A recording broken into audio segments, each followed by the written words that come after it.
नमस्कार, देशोन्नति में मैं ऐश्वर्या शिंदे आपका स्वागत करती हूं। आप देख रहे हैं देशोन्नति की खास पेशकश पथ प्रदर्शक समाज के नायक। इस लॉट में हमने आज तक बहुत सी कहानियां देखी है, बहुत से डिग्निटरीज को यहां पर बुलाया है और उनकी लाइफ जर्नी के बारे में जाना है। इस शो का मोटो यही है कि उनकी लाइफ जर्नी जानकर आपको कुछ ना कुछ मोटिवेशन मिले और आप अपनी लाइफ में अपने संघर्षों से उभर कर कुछ कर पाए। आज इस लॉट में हमारे साथ हमारे स्टूडियो में उपस्थित है V7 केयर एनजीओ की फाउंडर मेंबर और प्रभा केतन फाउंडेशन की एहसास लेडी ऑफ नागपुर और paper edge designer paper company की ओनर मोनिका भगवागर जी। नमस्कार मैम, आपका बहुत बहुत स्वागत है हमारे पॉडकास्ट में। मुझे आपने याद किया, इसलिए मेरे लिए बहुत हर्ष की बात है। Thank you so much. तो इनकी लाइफ जर्नी तो हम जानेंगे, इनके प्रोफेशनल लाइफ के बारे में भी जानेंगे, लेकिन शुरुआत करते हैं इनकी बचपन और पर्सनल लाइफ की जर्नी से। तो मैम हमें बताइए, आपका बचपन और फैमिली बैकग्राउंड कैसा था? बहुत ही अच्छा था, बहुत ही अच्छा है। A very unique family background. मेरी पैदाइश हुई थी मंडी में, हिमाचल प्रदेश में। So I am a very proud Himachali. और मेरी जो शादी हुई है वो हुई है पारसी कम्युनिटी में। So Pahari and Parsi both are little now rare, but so I am very proud member of them. And चूँकि मैं हिमाचली हूँ, मेरा अपब्रिंगिंग थोड़ा वैसा नहीं हुआ है, क्योंकि मेरे पिताजी एक ब्रिटिश कंपनी में काम करते थे, बर्मा शेल, जिसके तहत में उनका हर 2-3 साल ट्रांसफ़र प्रमोशन होता रहा। उस सिलसिले में मैंने ऑलमोस्ट 14 स्कूल्स एंड कॉलेजेस में पढ़ा है। अरे बाप रे! I love it. एंड उसमें you name the city, Bombay, Delhi, Bangalore, Calcutta,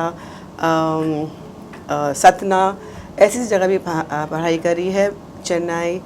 So it's been a great journey and I love the exposure that I got from these colleges, schools, from the people of different states, and I learned a lot from their culture, from the way the people are. I mean, simple thing like when I went to Chennai, उस समय में north Indians को थोड़ा वो लोग थोड़ा ऐसे देखते थे, पर over a period of time सब चीज़ें बदलती हैं। But the journey was exciting. मैंने बहुत कुछ सीखा है and I am very proud of it.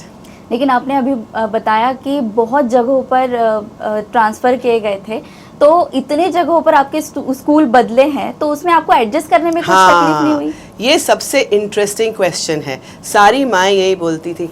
I have taught in Center Point School also, okay, in Nagpur. I was a lecturer of literature, English literature and sociology in Calcutta, J.D. Birla College. यहाँ पे जब बातचीत होती थी तो माँ बोलती थी, अरे मेरा बेटा ये स्कूल से वो स्कूल में कैसे एडजस्ट करेगा। I am talking about only in Nagpur. Supposing 2 schools हैं अलग अलग, वहाँ से वहाँ कैसे शिफ्ट करेगा, वो कैसे एडजस्ट करेगा। माई गॉड, एक तो children are very resilient, children adept very fast and करेगा। सवाल क्यों उठता है? वो तो आपके माताओं के दिमाग में बात आ रही है ना, बच्चों के दिमाग में थोड़ी होती है मैं कैसे एडजस्ट करूंगा। ये तो धारणा बिल्कुल गलत है। And I am a prime example. 14 schools and colleges, I loved it, I enjoyed my self. And सवाल ही उठा एडजस्ट करने का। हाँ, और उसका एक और फ़ायदा क्या था, चूँकि हमें पता था कि हमारी ट्रांसफ़र होती जाएगी, फटाफट we would make friendships. And those are life long friendships, they are lovely friendships. और आज के ज़माने में लोग मुझे पूछते हैं कि madam how to make good friends. I mean how do I answer that, how to make friends? वो तो एक अपना इंट्रेंसिक ही रहता है। सो एडजस्ट करने का सवाल ही रहता। It was a privilege I think कि मुझे ये अपॉर्चुनिटी मिली। जी, तो अभी आपकी इतनी स्कूल्स बदली है, तो उसमें आपकी फ्रेंडशिप्स भी, अभी आपने बोला कि बहुत जल्दी जल्दी फ्रेंड्स बनते हैं और बहुत अलग अलग टाइप के फ्रेंड्स बनते हैं, अलग अलग लैंग्वेजेस के फ्रेंड्स बनते हैं, तो वो अभी भी आपके साथ है, अभी भी कनेक्टेड है? ऑनेस्टली स्पीकिंग, सारे नहीं हैं।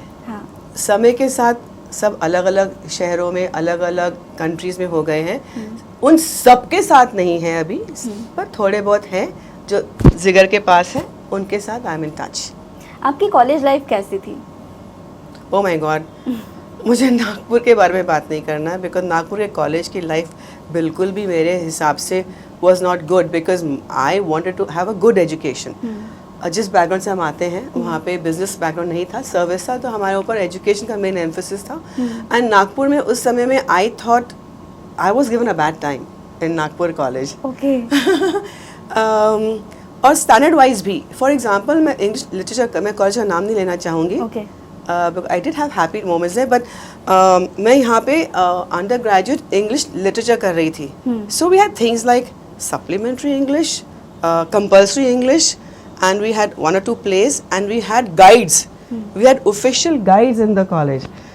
फिर जब मैं गई चेन्नई में, उस वक्त मद्रास कहलाता था, तो मद्रास यूनिवर्सिटी में बीए के लेवल एक साल में there were 32 books. And they said we will not give you admission because you don't qualify. आप क्या पढ़ कर आई हैं, आप हमारे स्टैंडर्ड की है ही नहीं है. पर वो मैंने कैसे उस मास्टर्स के प्रोग्राम में इंग्लिश लिटरेचर में they would give only 2 seats outside Tamil Nadu. और वो 2 ही सीट्स के लिए हमें स्ट्रगल कर रही थी. फाइनली मुझे एक सीट मिली और एक लड़की को भोपाल से मिली. एंड आई रियलाइज कि एजुकेशन में कितना फ़र्क है यहाँ में और बाहर में.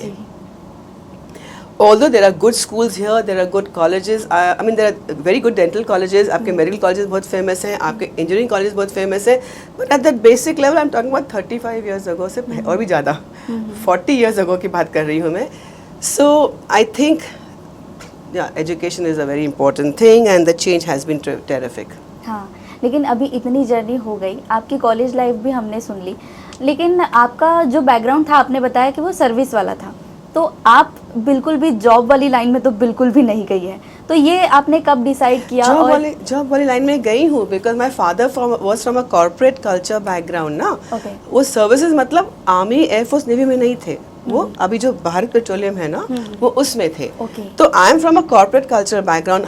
We were members of very good clubs. जो भी शहर में जाएं, we had good homes to live in, good friends to make. So ऐसा कहना गलत रहेगा कि मैंने जॉब का सोचा ही नहीं, जॉब ही सोचा था. ओके, फिर आप बिजनेस की तरफ कैसे मुड़ी? हाँ, सो मैंने जॉब किया, मैंने बहुत सारे जॉब किया. I work with ITC hotels, I was lecturer in Calcutta, I work with life and time, the American magazines. I taught in centre point school. I work with CCIT. I don't think आपकी generation को पता भी होगा CCIT क्या है. वो तभी, पर उस वक्त it was a very important academy. फिर ऐसे करके काफ़ी सारे जॉब्स किए हैं, अलग अलग प्रकार के. ऐसे क्यों किए हैं? बिकॉज जहाँ जहाँ पिताजी की ट्रांसफ़र हो रही थी, वहाँ मेरे को ज्वाइन करना था. जो भी जॉब अवेलेबल था, गुड जॉब था. So how, and business acumen तो बिल्कुल भी नहीं था. पैसा कैसे अर्न करना है बिल्कुल भी नहीं था, to be honest with you. I had lot of marketing skills, lot of PR skills, lot of sales skills, lot of people skills. पर ये अकाउंट्स ये वो डिज़ाइनिंग बिल्कुल भी नहीं था. Designing came by instinct. जो मेरी कंपनी है Paperage, we design hire and paper stationery products. Okay, so ये कैसे आया? My husband was just 22 when he married, and I was 23, and we had to work to be able to have a happy family. And once the children came, when the second issue came, my daughter, तब मुझे मालूम पड़ा कि अब मैं बच्चे छोटे हैं, नहीं छोड़ सकती अकेले ज़्यादा, you know.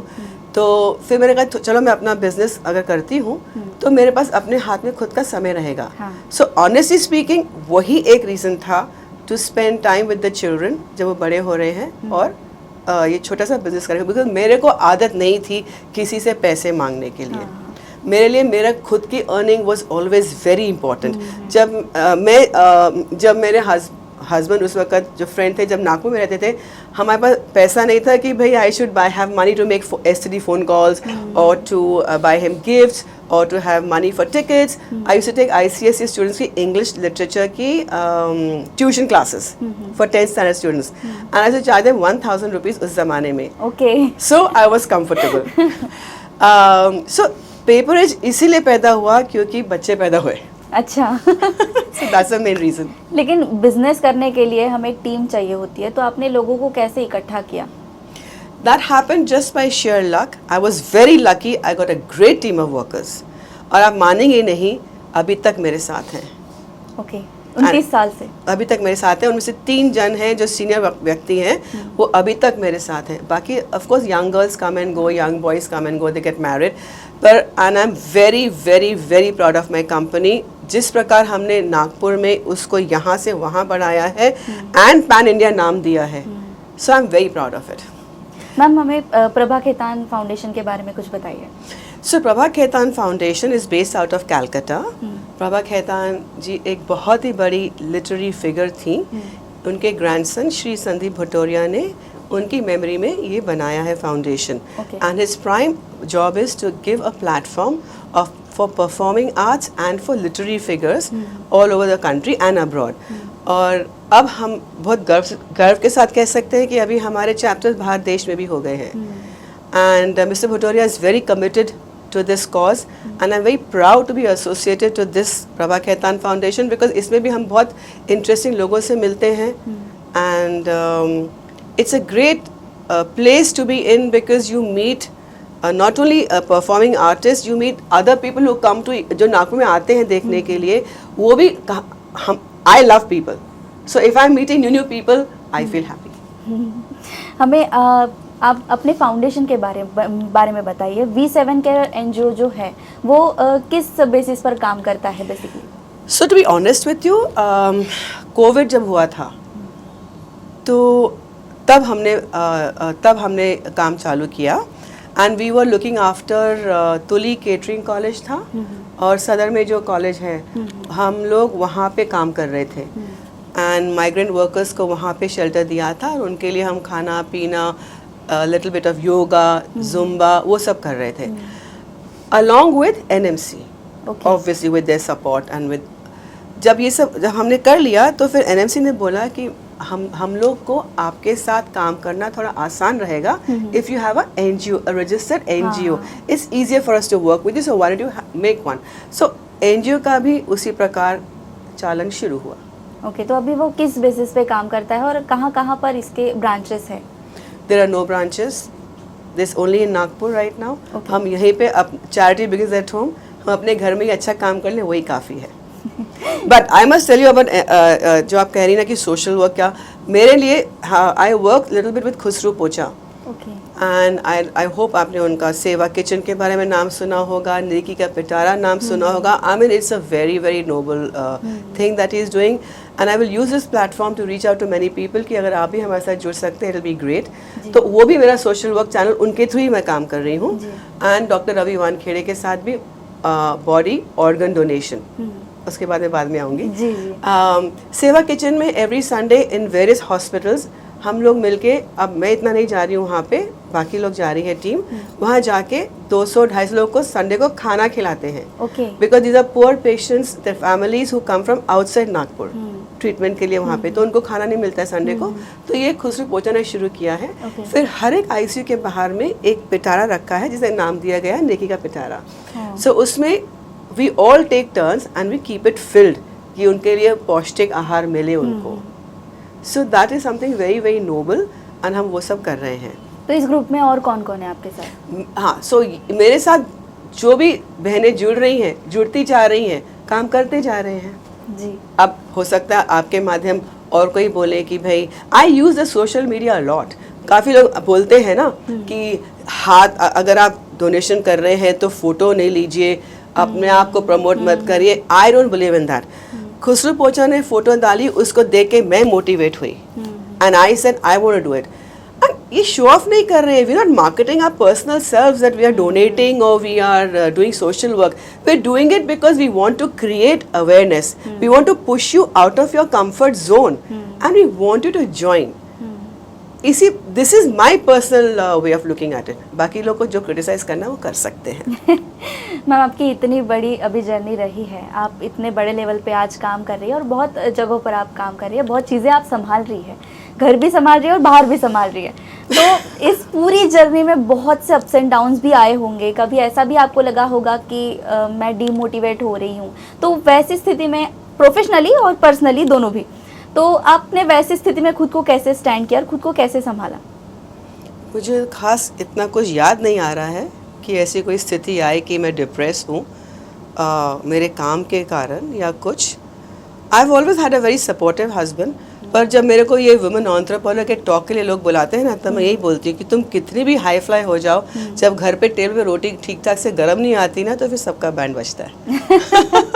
So you have to balance the act. And yes, women have to work doubly harder than a man. मैं तो वही बोलती हूँ कि आदमी तो अपना बैग लेकर निकल जाता है, उसे फिक्र नहीं है कि पीछे से काम वाली बाई आई है कि नहीं आई है, सब्जियां स्टॉक में है कि नहीं है. So the woman has to work and look after the home and the children. He's not going to go and sign the report every time. So उस हिसाब से I think वुमेन के लिए बहुत ही बड़ा चैलेंज है. और मैं हर बार यही बोलती हूँ कि पहले हमको आदमियों को बदलना चाहिए. हम सब आदमी बदलेंगे तो हस्बैंड्स बदलेंगे तो wives will work better, mothers will change and they will change their sons, so that will be better. तो वो हिसाब से एक पॉजिटिव इनपुट डालना है. और ये ना काफ़ी क्लास वाइज भी होता है. Educated people do it, don't do it.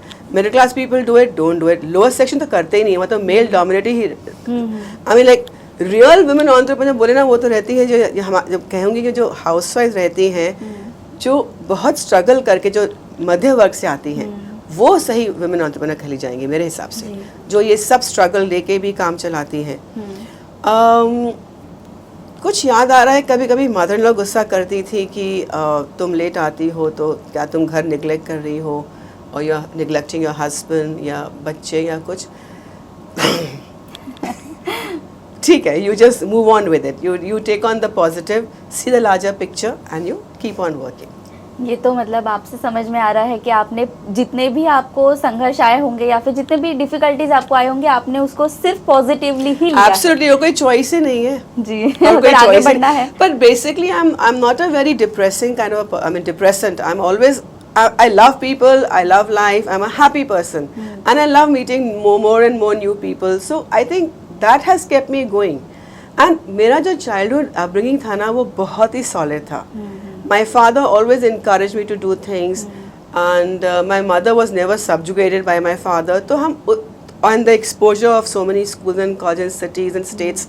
So I think ये पूरा पैकेज ने मुझे बनाया है, and इसके लिए मैं बहुत ही आभारी हूँ भगवान से कि मुझे ऐसा ये पैकेज में मुझे मेरे को बनाया है.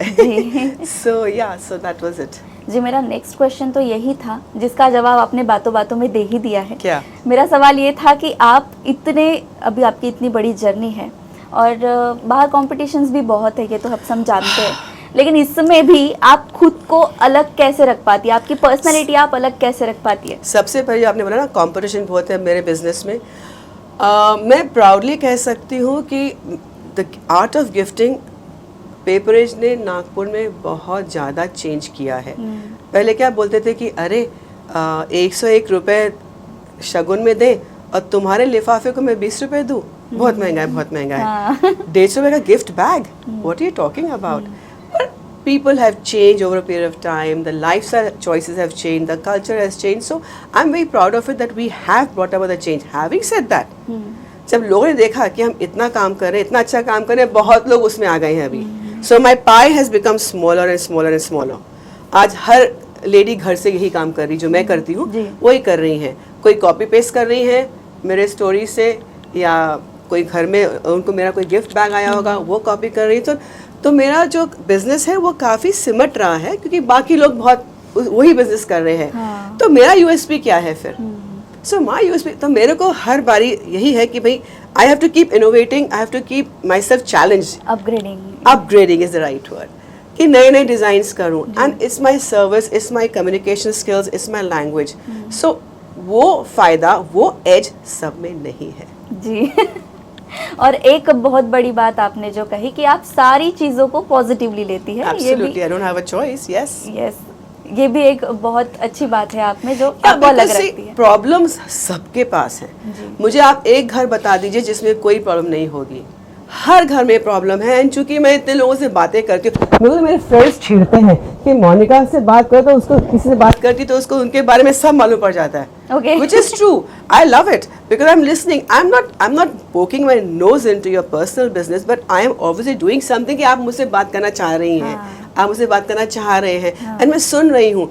तो capacity to listen has become very less today. आजकल लोग सुनते नहीं है. सोशल मीडिया के कारण लाइफ इतनी फास्ट हो रही है, इतनी फास्ट हो रही है कि मैं अपने फ़ोन पे बैठूंगी वो मुझे अच्छा लगता है, ना कि मैं बैठ के ऐश्वर्या से बात करूँ. You understand? आजकल वो सब हो रहा है. सो आई थिंक एक नज़रिया अपने को चेंज करना ही पड़ेगा. ताकि we become positive people by ourselves. अपने को ही सुधारना है, बाहर से तो कोई इनपुट्स आने ही नहीं वाले हैं। At the end of the day I am 60 years old today. अब 60 साल की उम्र में मुझे कौन हेल्प करने वाला है? कोई नहीं ना, मुझे खुद को ही हेल्प करना है अपने आप को। सो हर घर में कोई बीमारी है, कोई दुख है, कोई पैसे की तंगी है, कोई इन लॉज की तंगी है, कोई बच्चों की परेशानी है। सो ऐसा तो नहीं है कि सब परफेक्ट फेरी लाइफ स्टाइल जी रहे हैं। So the positivity has to come from inwards and you have to believe in your self. And जो सामने वाला है उसमें भी कोई कमियां होंगी, पर उसमें कोई अच्छी बातें भी तो है ना। So focus on that. And then, okay, Aishwarya is looking lovely today. Okay, maybe her hair is wavy today, extra wavy, but she's looking lovely. So that's how it should be. ये तो बात है कि हर कोई perfect नहीं हो सकता, उसमें कुछ ना कुछ तो गलतियाँ दिखेंगी आपको, कुछ ना कुछ तो फॉल्ट्स दिखेंगे ही, लेकिन उसकी पॉजिटिव चीज़ की तरफ हमें ज़्यादा फोकस करना चाहिए और उससे मोटिवेट भी होना चाहिए। Correct. And you know also I also now believe, क्योंकि अभी क्या है ना, सराउंड योरसेल्फ विद पीपल जो आपको पॉजिटिव इनपुट्स देते हैं। Surrounding ज़्यादा important है। हाँ, like when Aishwarya walks in the room really brightens up with your smile, with your eyes, you know, something. Vibes होती है वो एक positive। Yes, exactly, you said it. मेरा एक आखिरी सवाल आपसे ये है कि जैसे अभी आपकी उम्र अभी आपने बताई 60 साल है, वैसे तो औरतें अपनी उम्र बताती नहीं है। मुझे फर्क नहीं पड़ता, आई एम तो वेरी प्राउड। जब मैं कम उम्र की थी मैं बढ़ा के बताती थी लोगों को। लेकिन आपको देख के सच में नहीं लगता कि आप 60 साल के? शायद मैं यही सुनने के लिए बोली थी। तो आपका इतना बड़ा एक्सपीरियंस रहा है, आपने बाहर इतना काम किया है, अच्छे लेवल पे आज आप हैं, स्टैंड करती हैं। तो एक सवाल दर्शकों के लिए है कि जैसे अभी कॉम्पिटिशन्स बहुत बढ़ गई है बाहर, तो लोगों को कुछ नया स्टार्टअप करना हो तो लोगों को डर हो जाता है कि मैं स्टैंड कर पाऊंगा कि नहीं, या फिर मेरे से होगा कि नहीं। तो ये सारे सवाल बाजू में रख के खुद को स्टैंड कैसे करें और आगे कैसे बढ़े? You know, ये प्रश्न मुझसे बहुत ज़्यादा पूछा जाता है as a woman entrepreneur. See, I was lucky because मेरी इनकम प्राइमरी इनकम नहीं थी। I had a support income from my husband. वो फ़र्क रह पड़ता है। यदि मैं एक प्राइम इनकम अर्नर बनता हूँ या बनती हूँ तो मेरे को काफ़ी बातें ध्यान में करनी पड़ती। सबसे बड़ी बात जो अगर नागपुर की ली जाए तो मैं लेडीज़ से समझती हूँ, या बाहर की लेडीज़ भी जब देखने में आता है कि वो लेडीज़ इमीडिएट प्रॉफिट चाहिए, इमीडिएट सेटिस्फैक्शन चाहिए, पेशेंस। सो देयर आर, मेरे हिसाब से जो मैं हमेशा बोलती हूँ, there are various P's in business: patience, perseverance, purpose, and passion. You have to have passion for what you are going to do. You have to have patience. Let the business grow. It takes time. Immediate returns कभी नहीं आते हैं, right? And have a purpose कि भाई मैं ये क्यों कर रहा हूँ, ये particular job जो मैं business चालू कर रहा हूँ या कर रही हूँ, इसका niche क्या है? अगर कोई आज मुझे आके पूछे कि चलो मैं पेपर का कंपनी चालू करूँ, I'll say no because सब लोग कर रहे हैं, everybody and their auntie is doing it. No, पर pick up a particular business जिसकी आपको कॉन्फिडेंस है कि भाई ये अच्छा करेगा और इसमें ज़्यादा अपॉर्चुनिटीज़ है। और आजकल तो इतनी अपॉर्चुनिटीज़ है, इतनी अपॉर्चुनिटीज़ हैं। एंड जरूरी नहीं कि बिजनेस ही करो, जॉब्स में कितनी सारी अपॉर्चुनिटीज़ हैं, वेज भी बहुत है और उसको पाने के तरीके भी बहुत। Exactly, but keep this going, have patience, have Perseverance, have patience and have a purpose. Don't give up. हमारे यहाँ क्या होता है, मैं देखती हूँ काफ़ी जल्दी मायूस हो जाते हैं। नहीं, business always takes a time to grow. My husband started his business with 2 carpenters. Today he's gone into a huge number of people. I don't want to say it because, I mean, no one to show off whatever, but he has put single-handedly Nagpur on an international map. But he started with 2 people ना. So सोचिए कैसे है। तो शुरू में उनको भी दिक्कतें आई थी, बहुत दिक्कतें आई थी, पर टाइम लगता है, हर चीज़ को एक टाइम लगता है। एंड यू डोंट, अरे have the enthusiasm, hard work never goes unrewarded. ये बात तो सही है। हमारा पहला बिल था 600 रुपए का। ओके हमने जमीन पे बैठ के एक फ्रेंड के विजिटिंग कार्ड्स बनाए थे। ऐसे वाओ, 600 रुपए खुद की कमाई थी। What a feeling I got. पर लाइक मैं वही कह रही हूँ कि it was a supplementary income. पर उस वक्त मेरी इनकम भी इंपॉर्टेंट थी because we were starting young and new in married life. So जिसकी प्राइमरी इनकम है, मैं उतना ही बोलूँगी, आप प्लीज़ अपना बिजनेस शुरू करने से पहले अपना होमवर्क अच्छे से करिए बस, कि आप कौन से बिजनेस को चालू करेंगे, जिसकी लॉन्ग टाइम अपॉर्चुनिटीज़ क्या हैं और शॉर्ट टर्म गेन्स क्या हैं। जी, मैम आपसे बात करके आज बहुत बहुत अच्छा लगा और आपने आपकी जर्नी बताई, प्रोफेशनल और पर्सनल जो भी बातें आपने आज शेयर की है, ज़रूर उसमें से कुछ ना कुछ तो लोगों को मोटिवेशन मिला ही होगा। और आपने जो आखिरी सवाल का जवाब दिया है उससे तो पक्का मतलब लोगों को बिजनेस शुरू करने में क्या ज़रूरत है वो तो लोगों को आपने बता ही दिया है, तो लोगों को बहुत मदद मिलेगी उससे। I hope so. जी बहुत बहुत धन्यवाद, आप अपने बिजी शेड्यूल में से समय निकाल कर हमारे साथ यहाँ पर उपस्थित रही और हमें बहुत अच्छी जानकारी दी। Yeah, I enjoy talking too. Thank you so much. It was really a pleasure. Thank you so much. तो आपको ये पॉडकास्ट कैसे लगा हमें कमेंट बॉक्स में ज़रूर बताएं और देखते रहिए देशोन्नति। नमस्कार।